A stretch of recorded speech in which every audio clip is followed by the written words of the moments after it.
अस्सलाम वालेकुम, आदाब नाजरीन। शोम चैनल डोडा में आप सबका इस्तकबाल। मैं इदरीस फलाही इस वक्त ठीक मौजूद हूँ कांग्रेस के नौजवान रहनुमा उर्फ़ी मजीद वानी के रेजिडेंशल हाउस पे, जहाँ पे हम आज कई मुद्दों पे बात करने की कोशिश करेंगे। डीडीसी इंतखाबात के हवाले से क्या जो है रिज़ल्ट आया, नतीजा रहा क्या, और क्या बाकी मसाइल रहे।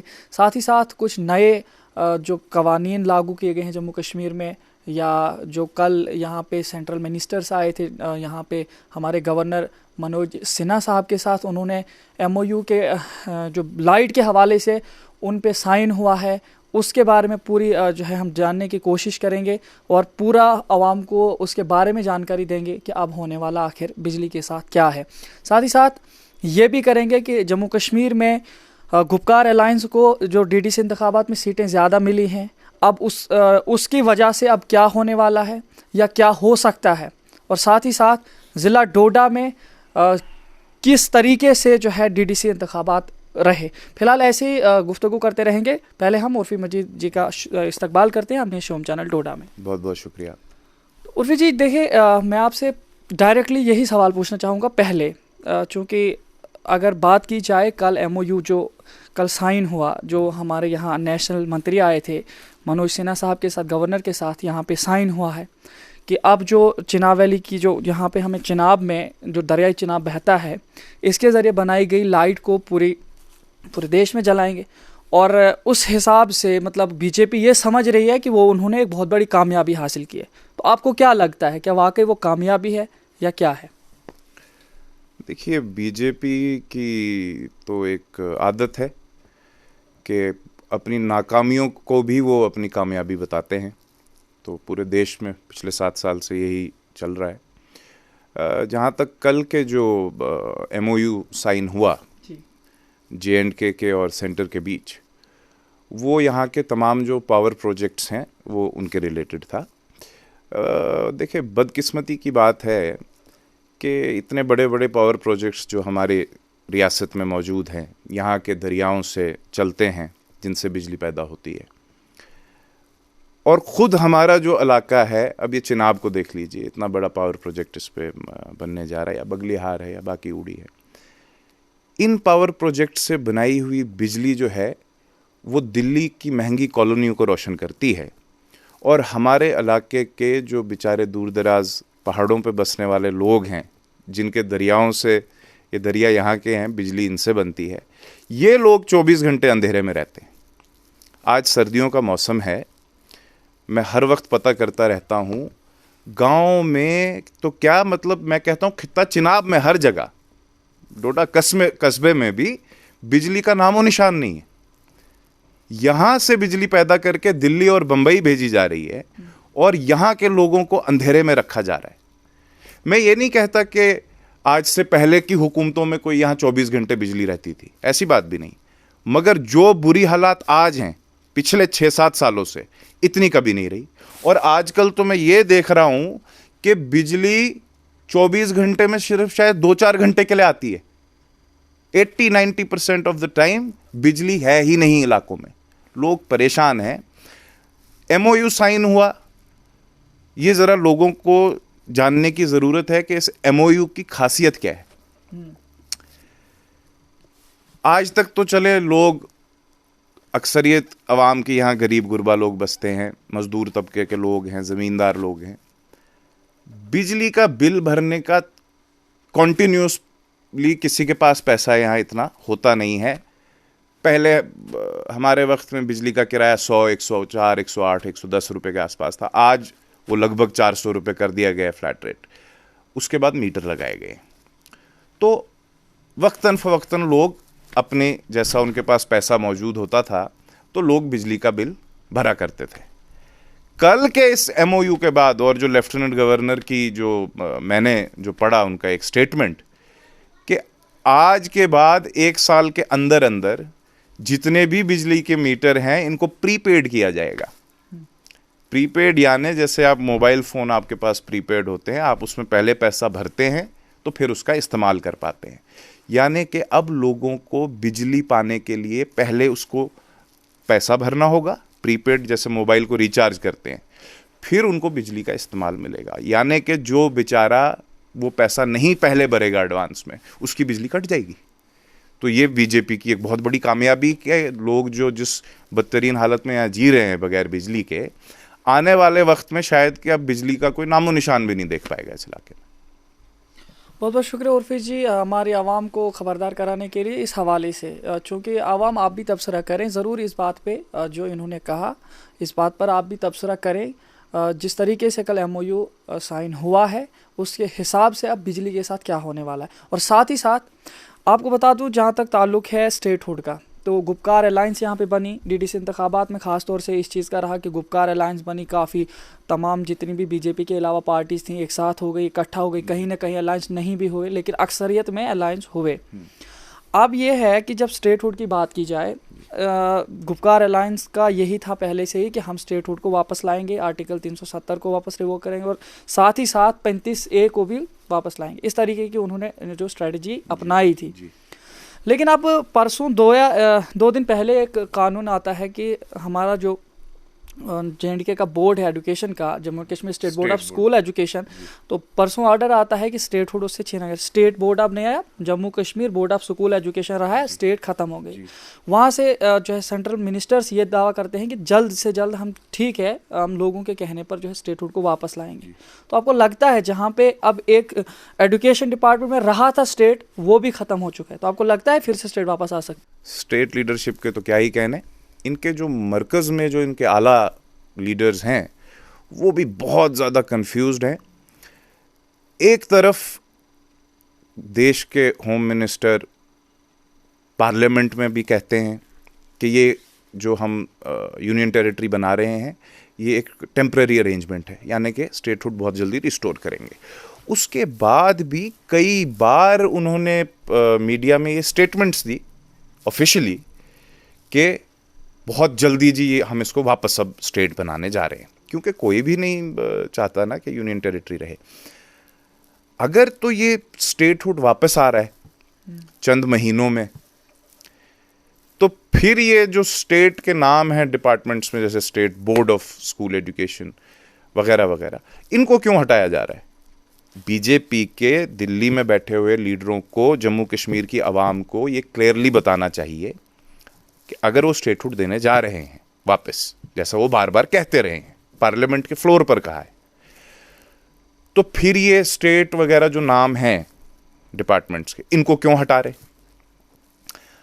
अगर ये हटा रहे हैं इन नामों को, स्टेट के नाम को, तो फिर उनको क्लैरिफाई करना चाहिए कि वो इसको कभी दोबारा स्टेट नहीं बनाएंगे। तो इनके कॉलोफेल में बड़ा तजाद है, खुद भी कंफ्यूज्ड हैं और लोगों को भी कंफ्यूज कर रहे हैं। तो अभी जो गुपकार अलायंस ने ज़्यादा सीटें यहाँ से DDC इंतखाबात में हासिल की हैं, तो अब क्या काम करेगी स्टेटहुड के हवाले से गुपकार? देखें, जो जम्मू कश्मीर के DDC के इलेक्शंस हुए, इसका जो रिज़ल्ट आया, ये बीजेपी ने ख्वाब कुछ और देखा था मगर सब उल्टा हो गया। 280 सीट्स थी ये, जिनमें शायद 70-72 के आसपास, जहाँ तक मेरा ख्याल है, बीजेपी जीत पाई। तो सीधा सीधा बीजेपी के अगेंस्ट ये रिज़ल्ट गया जम्मू कश्मीर को। अगर हम देखें 280 में से अगर 70-72 वो ले पाए, तो कितनी बड़ी अक्सरियत है जो बीजेपी के खिलाफ रिज़ल्ट आया जिन सीट्स पर। अब तो खैर वो पछता रहे होंगे, पर जहाँ तक सवाल है कि गुपकार अलायंस भी कह सकते हैं आप इसको, बट ये एक गुपकार अलायंस के अलावा एक सीट शेयरिंग अरेंजमेंट था, जहाँ पर कम्युनल फोर्सेस के अगेंस्ट तमाम सेक्युलर फोर्सेस इकट्ठा हुई उनको हराने के लिए, और बहुत अच्छी तरह से कामयाब हुई अल्हम्दुलिल्लाह। आने वाले वक्त में भी इंशाल्लाह ज़रूरत होगी इस तरह की स्ट्रेटजी बनाने की। देखिए, आपने अभी बताया कि कामयाब हुए जी। स्टेट के मतलब अगर हम स्टेट की बात करें, पूरे जम्मू कश्मीर UT की बात करें इस वक्त, तो यहाँ पे कामयाब हुए, ठीक है। ज़्यादा गुपकार अलायंस वालों ने मिलके सीटें ली बीजेपी के अपोजिट में। आप इसको एंटी बीजेपी अलायंस हाँ, जो भी मतलब ली सीटें। लेकिन अगर बात की जाए हमारे डोडा की, देखिए मैं आपको एक बात बताता हूँ, DDC इंतखाबात के हवाले से जो हालत है यहाँ पे वो ये रही कि हमारे यहाँ पे ये देखने को मिल रहा है कि यहाँ पे जो बीजेपी के अपोजिट में लोग थे, वो ऐसे उछल रहे हैं जैसे उन्होंने बादशाहत को हासिल किया है, लेकिन ये जानते नहीं, और यहाँ तक भी देखने को मिल रहा है, शायद उन्हें ये लगता था कि शक्ति परिहार को हराना ही बीजेपी को हराना है।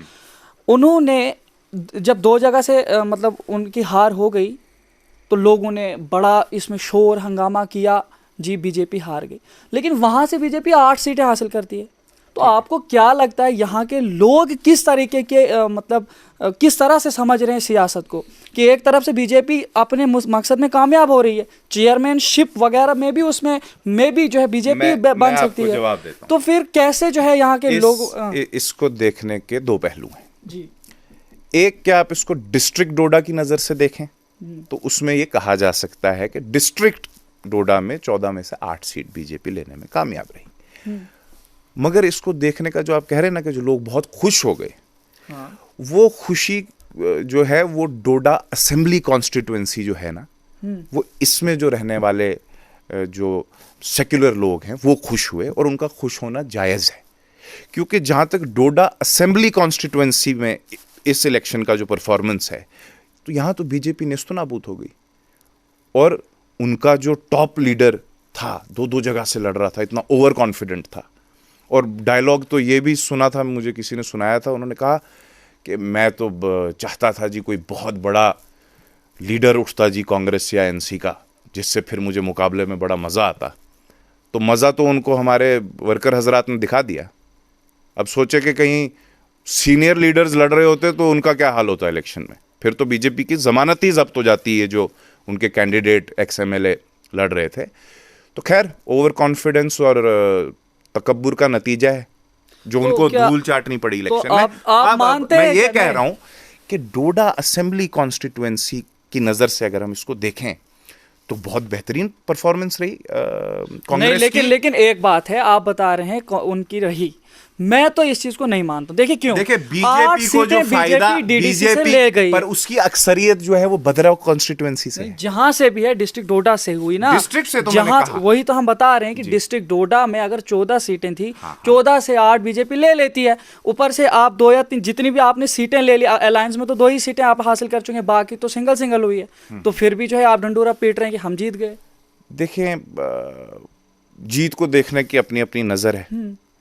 मेरी नज़र में जो बीजेपी जिन सीटों पर जीती, बाकी जो भद्रवाह कॉन्स्टिट्यूएंसी में वगैरह, वो वोट की अक्सरियत अगर हम देखें तो वही जो मैं पहले से कहता आ रहा हूँ, 2 हिस्सों में वोट तकसीम हुआ, जहाँ पर अलायंस नहीं कर पाए सीनियर लीडर्स आपस में। अगर वो अलायंस हुए होते तो बीजेपी एक भी सीट नहीं जीती। हाँ, ये आप सही कह रहे हैं अलायंस की बात। अब मैं आपको अलायंस के बारे में बात कर रहा हूँ।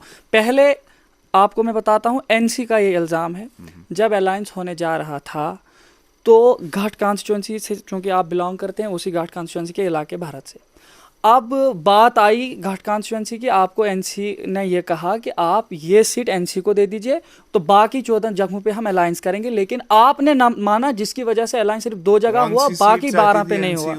घाट सीट आपने अभी खुद कहा कि वो हमारा होम मगर वो सीट चाहते है। ही वही थे कि आप उनको वो दे दें ताकि 14 सीटों पे अलायंस हो जाए। एनसी का हमारी होम सीट को मांगना जायज है, जायज था?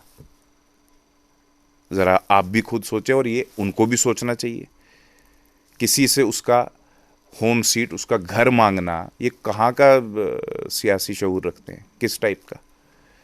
तो ये उनकी मांग ही गलत थी। और ये तो अब ये सब बहानेबाजी की बातें होती हैं कि वहाँ ऐसा होता तो ये होता वगैरह। खैर, मैं तो समझता हूँ कि बड़ी जल्दबाजी और बहुत मतलब हम बड़ी आसानी से ये 14 की 14 सीटें जीत सकते थे अगर ये सकते थे उर्फी साहब, लेकिन जीत नहीं पाए। हाँ, वही ये जानना चाहती है आवाम कि वो अलायंस अगर कर लिया होता।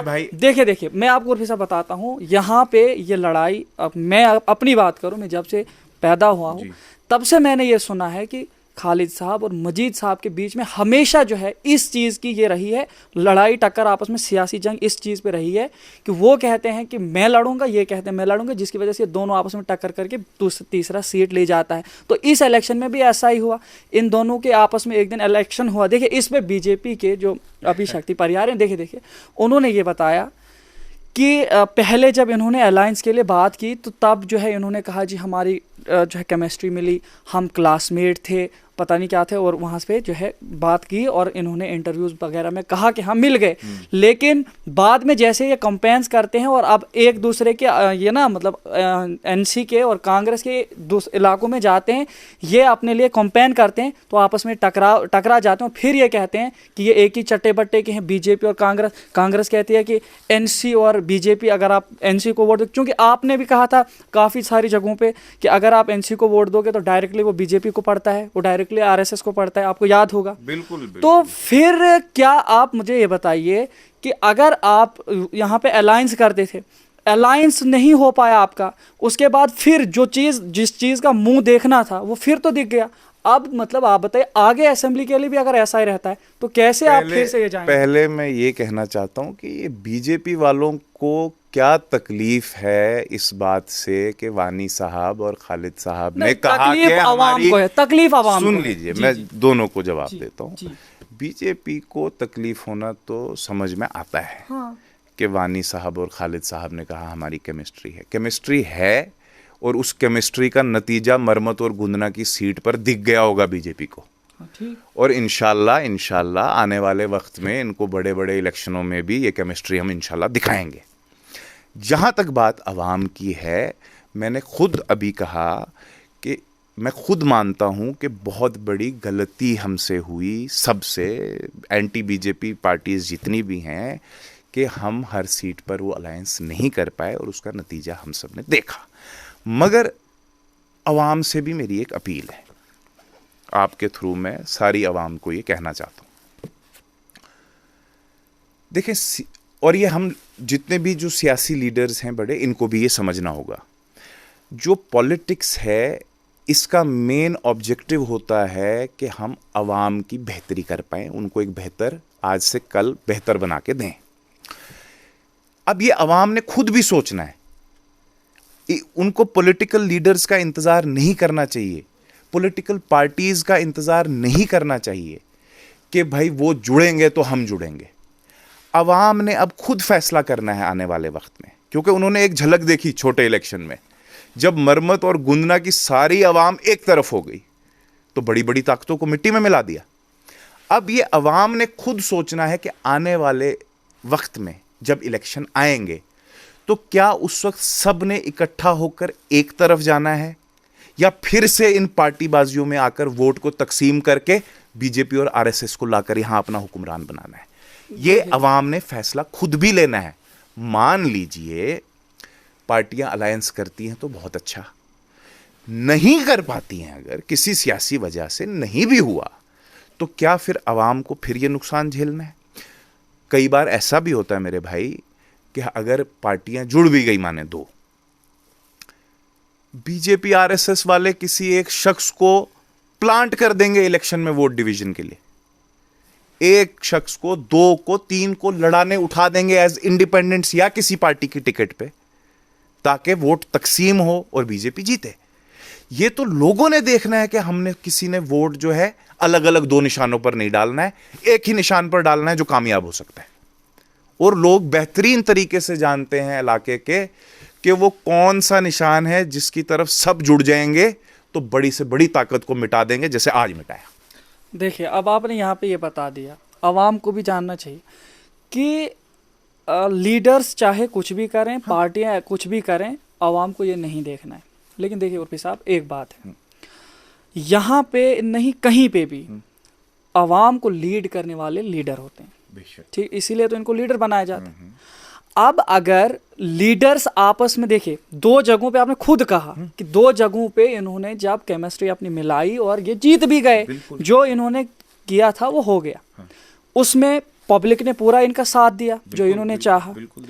अगर आप मुझे बताइए, जब लीडर ही सही गाइड नहीं कर पाए तो आवाम किस तरफ जाएगी? देखिए यहाँ पे आवाम गुमराह हुई ना, कि यहाँ पे जो है कांग्रेस ने कहा आप हमें वोट दो, एनसी ने कहा हमें वोट दो, फिर कैसे जो है आवाम को आप बता रहे हैं कि आवाम को सोचना होगा। लीडर्स जब ऐसे फैसले लेते हैं अलायंस करने या ना करने के, वो सिर्फ वो तन्हा उस एक लीडर का अपना फैसला नहीं होता है। हाँ, ठीक। एक जमात होती है, जमात में कई मशवरा देने वाले लोग होते हैं, बाकी के लीडर्स होते हैं, वर्कर्स होते हैं। अब ये जो यहाँ के बड़े बड़े सीनियर लीडर्स हैं, ये इनको भी सोचना होगा कि उनको जो मशवरा देने वाले लोग हैं वो सही लोगों का मशवरा लें। क्योंकि मैं पहले भी एक इंटरव्यू में ये कह चुका हूँ कि मुशीर जो हैं कुछ, वो उन मुशीरों की वजह से नेशनल कॉन्फ्रेंस और हमारे कांग्रेस के बीच जिन सीट्स पर बीजेपी जीती वहाँ जो अलायंस नहीं हो पाया, वो गलत मशवरा देने वाले मुशीरों की वजह से नहीं हो पाया, वरना ये अलायंस हर सीट पे हुआ होता। तो आप जानते थे वो गलत मशीर पहले से? वो तो जब अलायंस नहीं हुआ तो उस वक्त तो ओपन जान गए थे ना आप, तो पहले बोलना चाहिए था लोगों को कि हमारे मशीरों ने हमें गलत फैसला दिया। समझे नहीं आप? जब कैंडिडेट्स डिक्लेयर हो गए और पता चल गया कि हम 3-3 4-4 पार्टियां कॉन्टेस्ट करी, वो तो उस वक्त फिर ओपन होता गया ना कि किस खेमे में किसने चाहा अलायंस हो ना हो। गलतफहमियों के शिकार हुए, और गलतफहमी का शिकार किसको माना जाएगा? जो पार्टी दूसरे नंबर पर आई या जो पार्टी तीसरे नंबर पर निकली। यानी कि जिस भी सीट पर जो तीसरे नंबर पर पार्टी रही, गफलत का शिकार तो वही थी, गलत मुशीर तो वहां थे। हो सकता है किसी एक सीट पर, हम भी एक सीट पर डीडीसी में तीसरे नंबर पर आए, शायद असर में, मेरे ख्याल में, मेरी ठीक से याद नहीं है। जिस सीट पर हम तीसरे नंबर पर रहे वो हमारी गलती है, हमें नहीं कॉन्टेस्ट करना चाहिए था। देखना होता है सिचुएशन, पोजीशन कैसी है, आपका ग्राउंड कैसा है। मगर ज़्यादातर सीट्स डोडा असेंबली कॉन्स्टिट्यूएंसी में जो डीडीसी की सीट्स थी, इसमें जो पार्टी तीसरे नंबर पर कई जगह पर आई, उसको ये सोचना होगा कि उनकी पोजीशन क्या इस वक्त रही और उनको आने वाले वक्त में हमें क्या करना चाहिए। छोड़े अब इस चीज़ को, हम अब एक बात करेंगे। जो माजी है वो वापस नहीं आएगा और पब्लिक ने खमियाजा भुगत लिया। अब देखिए, हज़ारों की तादाद में ऐसे लोग हैं जहाँ जहाँ से भी बीजेपी जीती है, वो लोग जो है एनसी और कांग्रेस के मत्थे हैं।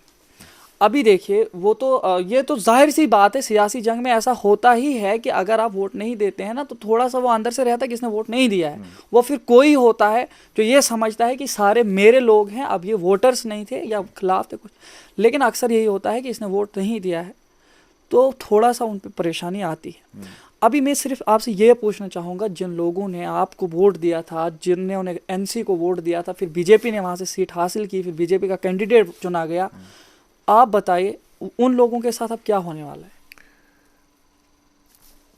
कुछ नहीं, इंशाल्लाह जो वोटर हमारे हैं या हमारे नहीं भी हैं, हमारे पास जो भी आता है हम उसका काम करते हैं, चाहे वो हमारा वोटर हो ना हो या किसी मुखालिफ पार्टी का वोटर हो। लोग जब आपके पास उम्मीद से आते हैं तो आप जो कर पाए आपको करना चाहिए। देखिए, आप एक बात ये बताइए, जहाँ तक एनसी, कांग्रेस या बाकी जितनी पार्टीज हैं, हम किसी की भी, बीजेपी हो कोई भी हो, जी। आप मुझे बताइए लीडरशिप में क्या फॉल्ट है आपको, जिसकी वजह से लीडरशिप में हमेशा ये चीज़ आती है कि पब्लिक वहाँ पे धोखा खा जाती है। मतलब लीडरशिप की वजह से पब्लिक धोखा खा जाती है। किस तरह से? मतलब देखिए, जैसे कि अगर लीडरशिप सही हो, सही दिशा में उनको लेगी लोगों को, तो जाहिर सी बात है कामयाबी हो जाएगी। जैसे आपने मरम्मत में किया, गुन्ना में किया, तो कामयाबी हो गई, पब्लिक खुश हुई। पब्लिक ने ये भी जान लिया कि अगर लीडरशिप से सही से फैसला लिया जाए वक्त पे, तो वो कर सकते हैं। हाँ। लेकिन क्या आपको नहीं लगता है कि लीडरशिप की कमी है यहाँ हमारे डोडा में, जो आपकी पार्टी से? लीडरशिप की कमी तो नहीं कहूंगा इसको मैं, अलबत्ता ये कहूंगा कि कुछ गलतियां हो गई। वो तो बार बार करते हैं। हाँ, मतलब मैंने तो अभी इस डीडीसी के इलेक्शन में जिन सीट्स पर अलायंस नहीं हुआ, उसमें देखा कि गलती हुई और अलायंस होना चाहिए था। और अब खैर, जैसा आपने कहा कि जो वक्त चला गया इसने हमें बहुत कुछ सिखाया। चाहे 2014 का असेंबली का इलेक्शन हुआ, फिर उसके बाद अब ये इलेक्शन हम देख रहे हैं, इसने हमें बहुत कुछ सिखाया, लोगों को भी सिखा दिया और पॉलिटिशियंस को भी सिखाया। इसके बाद भी अगर लीडर सीधे ना चलें तो बड़े अफसोस की बात है। और जैसा मैंने कहा कि लोगों को अब सियासत अपने हाथ में भी लेनी होगी।